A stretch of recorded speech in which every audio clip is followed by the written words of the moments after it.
Hello everyone, welcome again to Muhi's Arabic lessons and 1 minute of Egyptian Arabic topics.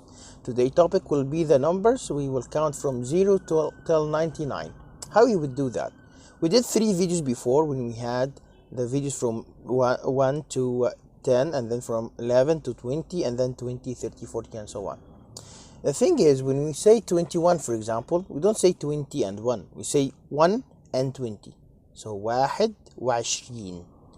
For example, if we want to say 35, we say 5 and 30. So it will be 35 and so on.